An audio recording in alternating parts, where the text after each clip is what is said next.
Hello friends, Ram अवतार academy में आपका स्वागत है। क्लास 12th के लिए मैथमेटिक्स हमने स्टार्ट किया हुआ था।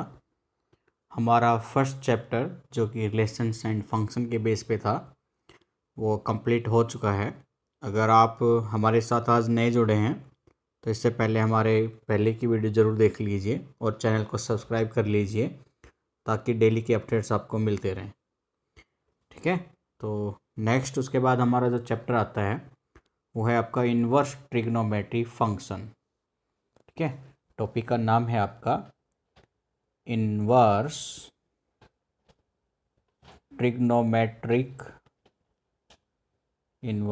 Trigonometric functions. ओके, चलिए तो सबसे पहले हम इन्वर्स ट्रिग्नोमेट्री फंक्शन के बारे में जानते हैं। ट्रिग्नोमेट्री फंक्शंस क्या होते हैं ये तो आप पहले पढ़ चुके हैं, इसके बारे में शायद से आपको कोई डाउट नहीं होना चाहिए। तो ट्रिग्नोमेट्रिक इन्वर्स फंक्शन के लिए हम थोड़ा सा एक और लेके चलते हैं। फॉर एग्जांपल कोई इक्वेशन मानकर चलते हैं हम। मैंने माना sine Y is equal to X. इसका मतलब क्या है? Y is an angle. एक वाई एक एंगल है जिसका साइन किसके बराबर है? एक्स के। मतलब मैं ये कह सकता हूँ y is an angle whose sine is x. Y एक एंगल है जिसका साइन किसके बराबर है? एक्स के। ये स्टेटमेंट हम ऐसे भी पढ़ सकते हैं कि इनवर्स, ठीक है, इनवर्स में हम इसको इस इक्वेशन को ऐसे भी लिख सकते हैं, साइन को उधर अगर ले जाएंगे तो वाई बराबर हो जाएगा साइन इनवर्स एक्स। ये स्टेटमेंट साइन वाई बराबर एक्स, वाई बराबर साइन इनवर्स एक्स के भी इक्वल हो सकती है। इस केस को हम कैसे पढ़ेंगे बच्चों? y is equal to sine inverse of x। ठीक है, तो y किसके बराबर है? साइन इनवर्स ऑफ x के। क्लियर है बच्चों? तो ये था कुछ जस्ट छोटा सा एक इन्फॉर्मेशन। अब अगर हम इनको थोड़ा और ओवरव्यू करा के स्टडी कराएं तो ये इक्वेशन कुछ ऐसे थी। साइन वाई बराबर एक्स मान लीजिए फर्स्ट इक्वेशन है। यहाँ से वाई बराबर किसके बराबर आ सकता है? साइन इनवर्स एक्स के। मान लीजिए इक्वेशन आपकी सेकंड है। द वैल्यू वाई की वैल्यू सेकंड इक्वेशन से फर्स्ट इक्वेशन में पुट कीजिए। ठीक है, तो यानी हम ये कह सकते हैं यहाँ से putting the value of y in equation first और x की वैल्यू आप सेकेंड में पुट कर दीजिए and that of x in equation second respectively. ठीक है, तो आपको क्या मिलेगा? देन वी गेट, तो y की वैल्यू आप फर्स्ट इक्वेशन में पुट करेंगे तो रिजल्ट मिलेगा आपको बच्चों sine of sine inverse x is equal to x. और इक्वेशन फर्स्ट से x की वैल्यू सेकंड में पुट करेंगे तो रिजल्ट मिलेगा आपको y is equal to sine inverse of sine y। ठीक है, क्लियर है? यानी मैंने इस इक्वेशन को थर्ड नाम दे दिया, इस इक्वेशन को फोर्थ नाम दे दिया। तो हम ये कह सकते हैं फ्रॉम थर्ड और fourth equation sine and sine inverse are two inverse operations which cancel each other. ठीक है, यानी साइन और साइन इनवर्स दो इनवर्स ऑपरेशन है जो एक दूसरे को कैंसिल आउट कर देते हैं तो रिजल्ट देता है एक्स। इसी तरह से साइन इनवर्स और साइन दो इनवर्स ऑपरेशन है जिनका रिजल्ट देता है फिर से वाई। तो similarly cos inverse x, tangent inverse x, cot inverse x, secant inverse x and cosecant inverse x, ये भी किसके इनवर्स फंक्शन है? कोस एक्स के, टेंजेंट एक्स के, कोट एक्स के, सीकेंट एक्स के एंड कोसिकेंट एक्स के रेस्पेक्टिवली। ठीक है, तो मैं आपको यहाँ पे ये नोट करा सकता हूँ similarly cos inverse x, tangent inverse x, cot inverse x, secant inverse x cosecant inverse x are defined as the inverse of cos x, tangent x, cot x, secant x and cosecant x respectively. ठीक है, तो वो इनके inverse function है। Clear है बच्चों? तो ये कुछ पॉइंट्स था हमारे इन्वर्स ट्रिग्नोमेट्री फंक्शन के। अब यहाँ से आपको मैं कुछ इंपॉर्टेंट पॉइंट नोट करा देता हूँ ताकि आपको कन्फ्यूज़न ना हो आगे। तो आप नोट करके ये हेडिंग डाल लीजिए अपने नोट्स में। फर्स्ट पॉइंट क्या है कि साइन इनवर्स एक्स और साइन एक्स का इन्वर्स में आपको कंफ्यूज नहीं होना है। Means sine inverse x must not be confused with sine x whole inverse, क्योंकि साइन एक्स का इन्वर्स बराबर होता है 1/sin x के, लेकिन sine inverse x 1/sin x के इक्वल नहीं होता है। तो आपको इसमें कंफ्यूज नहीं होना है। ठीक है। सेकंड थिंग कि कहीं आपको नोटेशन मिल जाए कुछ इस तरह से आर्क ऑफ साइन एक्स या आर्क ऑफ कोस एक्स, तो ये सिंबल होते हैं इन्वर्स फंक्शन के। यानी ये फंक्शन बराबर है किसके? साइन इनवर्स एक्स के। ये फंक्शन बराबर है कोस इनवर्स एक्स के। तो इनवर्स फंक्शन को मैं इस तरह भी लिख सकता हूँ। कभी कभी आपको ये नोटेशन एग्जाम में मिल सकती है। ठीक है। तो ये था हमारा इनवर्स ट्रिग्नोमेट्रिक फंक्शन। अब इनकी प्रिंसिपल वैल्यू ब्रांच के बारे में देखते हैं बच्चों। प्रिंसिपल वैल्यू एक वैल्यू होती है जो ट्रिग्नोमेट्रिक फंक्शन को इस इंटरवल में लेके जाएगी कि वो 1 भी हो और ऑन टू भी है, मतलब उसका इन्वर्स आपका एग्जिस्ट कर सके। तो ये होता है, टॉपिक का नाम है आपका principal value branches, principal value branches of inverse trigonometric functions. ठीक है। तो देखिए यहाँ पे हम डिफाइन करेंगे। तो सबसे पहले मैं एक इक्वेशन कंसीडर करके चलता हूँ। मान लीजिए वो इक्वेशन है y equal to sine inverse of x। यहाँ से अगर आप सोल्व करेंगे तो मैं इसको ऐसे भी लिख सकता हूँ sine y is equal to x, यानी y का कोई एंगल साइन लिया, y एक एंगल है जिसका साइन लेने पर रिजल्ट आता है आपका x। मैंने माना put x is equal to 1/2। तो ये रिजल्ट क्या बनेगा आपका? Sine y is equal to 1/2। 1/2 आपको पता है साइन 30 पे होता है, साइन π/6।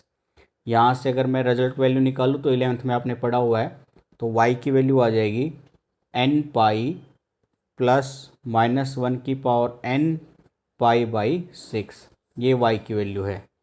अब ये y की वैल्यू कोई यूनिक वैल्यू नहीं है बच्चों। ठीक है। आप x की या n की कोई भी वैल्यू पुट करोगे उसके लिए y अलग अलग वैल्यू आएगा। यानी अगर आप n की वैल्यू लेके चले 0, 1, 2, 3 ऐसे कोई भी वैल्यू बढ़ाकर चलेंगे तो y की वैल्यू उसके रेस्पेक्ट में π/6, पाई माइनस π/6, 2π प्लस π/6 ऐसे चलता रहेगा। ठीक है।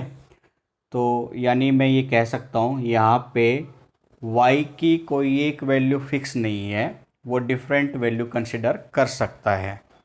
इसका मतलब मैं यहाँ से ये कह सकता हूँ कि जो गिवन फंक्शन हमने माना था y बराबर sine x, means sign y बराबर में x इज नॉट ए या इज ए वैल्यू।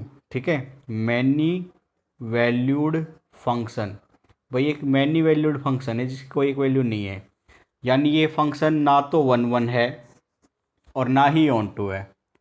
ठीक है। 1 तो है ही नहीं है क्योंकि एक से ज़्यादा मैचिंग हो रही है इसकी। तो 1 नहीं होने की वजह से ये फंक्शन इन्वर्स भी नहीं हो सकता है। तो अब आपके सामने बात आती है कि इसका इन्वर्स कैसे निकालेंगे। तो इसकी जो डोमेन या रेंज की जो वैल्यू होती है, प्रिंसिपल वैल्यू जो होती है, मैं एक रेंज इस तरह से लूँगा कि उस रेंज में ये फंक्शन सिर्फ और सिर्फ 1 रहेगा। ठीक है, ये फंक्शन 1 1 रहेगा।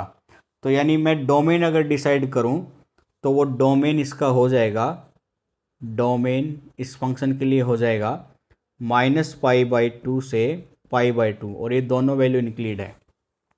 तो अगर आप इसका ग्राफ बनाओगे साइन वाई का, तो ग्राफ बनाने के बाद बच्चों अगर मैं उसका डोमेन सिर्फ इस इंटरवल में फिक्स कर दूं, तो उस केस के अंदर ये फंक्शन 1 1 रहेगा, और 1 1 रहेगा और ऑटो भी होगा, तो इसका इन्वर्स फंक्शन एग्जिस्ट करेगा। तो y बराबर फिर आपका क्या हो जाएगा, साइन इन्वर्स x। ठीक है, तो प्रिंसिपल वैल्यू का मतलब होता है कि जब आप ट्रिग्नोमेट्री फंक्शन का ग्राफ बनाते हैं तो वो 1 1 नहीं होता है, उसको 1 1 बनाने के लिए या उसका इन्वर्स निकालने के लिए 1 1 बनाना ज़रूरी होता है, और उसको 1 1 बनाने के लिए उसका डोमेन जो होता है उसको एक फिक्स वैल्यू में लेकर जाया जाता है। तो ये वो वैल्यू है साइन फंक्शन के लिए जिस पर वो फंक्शन 1 1 होगा। ठीक है, तो इस तरह से हम प्रिंसिपल वैल्यू फंक्शन डिफाइन करते हैं। तो इसी तरह से ये कोस फंक्शन के लिए भी डोमेन होना चाहिए, सीकेंट के लिए भी होना चाहिए, कोट के लिए भी होना चाहिए, टेंजेंट के लिए भी होना चाहिए। डिफरेंट ट्रिग्नोमेट्रिक फंक्शंस के लिए डोमेन और रेंज की वैल्यू फिक्स होनी चाहिए। तो उसके लिए हम आपको एक टेबल देते हैं, आप ये टेबल नोट कर लीजिए, जो आपके काफ़ी क्वेश्चन सोल्व करा देगी, काफ़ी क्या एटलीस्ट सभी क्वेश्चन आपके सोल्व हो जाएंगे। ठीक है, तो हम एक टेबल लिख लेते हैं यहाँ से बच्चों। तो टेबल अगर लिखेंगे तो उससे पहले मैं आपको ये वैल्यू नोट करा देता हूँ टेबल के लिए।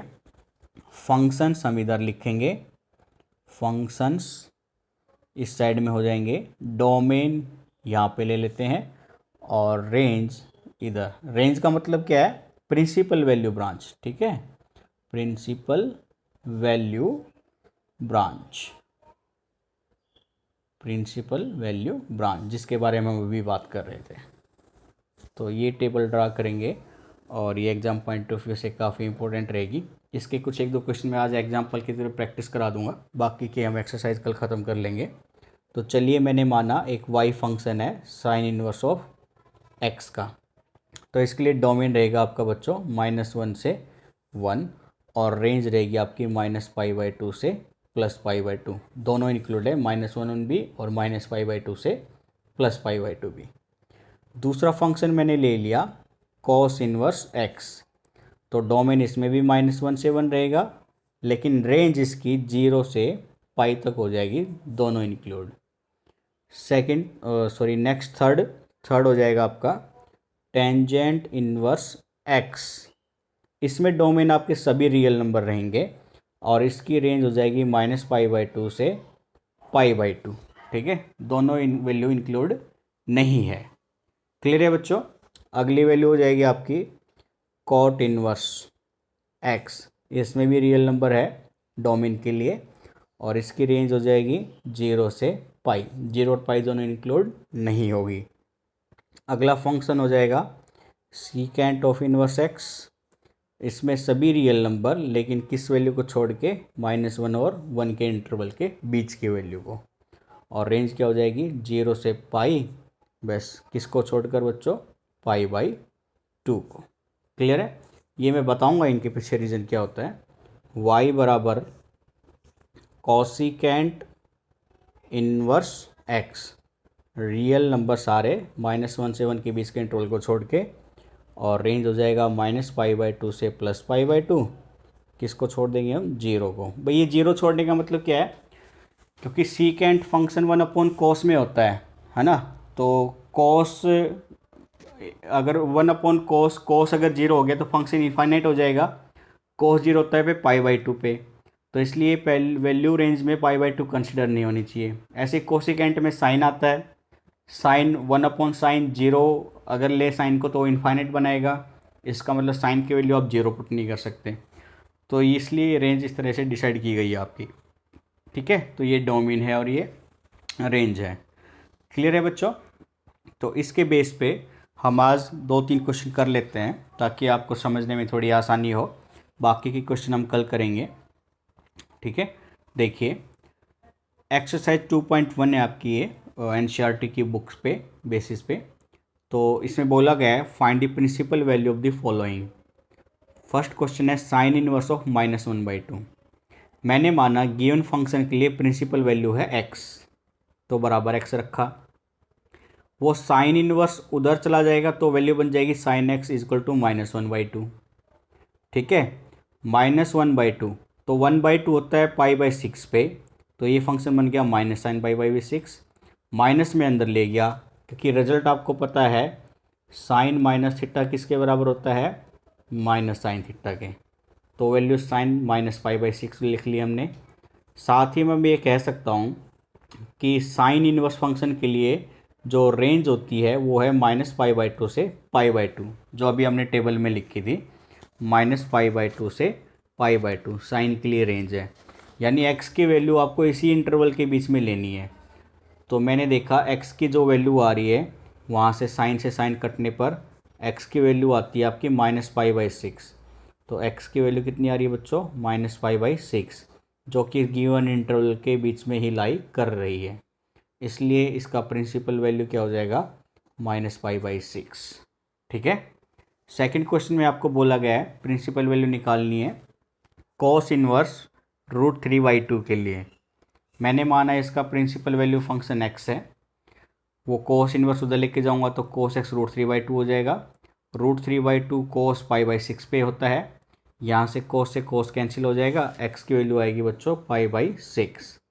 और cos के लिए रेंज था आपके पास, cos इनवर्स के लिए 0 से पाई का, तो जो आपकी x की वैल्यू आती है 0 से π/6, जो π/6 x की वैल्यू आती है तो गिवन रेंज के बीच में इंक्लूड होता है, इसलिए π/6 क्या हो जाएगा, प्रिंसिपल वैल्यू। ठीक है, गिवन फंक्शन के लिए। अब आपको प्रिंसिपल वैल्यू निकालनी है कोसिकेट इनवर्स ऑफ 2। अब आप क्या करेंगे, फिर से इस फंक्शन को x के बराबर रखेंगे, कोसिकेंट उधर जाएगा इनवर्स, तो कोसिकेंट x बराबर 2 हो जाएगा। 2 होता है कोसिकेंट π/6 पे, फिर से कोसिकेंट से कोसिकेंट कैंसिल, x की वैल्यू π/6 आ जाएगी। यानी π/6 उस गिवन फंक्शन के लिए क्या है, प्रिंसिपल वैल्यू रेंज, क्योंकि ये जो π/6 है कोसिकेंट के लिए जो रेंज होती है उसी के इंटरवल में लाई करता है। ठीक है, तो प्रिंसिपल वैल्यू क्या हो जाएगी गिवन फंक्शन के लिए, π/6। ठीक है, तो ये कुछ इसके एग्जाम्पल है, तो काफ़ी इजी क्वेश्चन होते हैं। तो थोड़ा सा एक बार इनका ओवरव्यू लिया था हमने आज, बाकी डिटेल में सभी क्वेश्चन हम कल करेंगे। तो आज के लिए हम अपना इतना ही रखते हैं।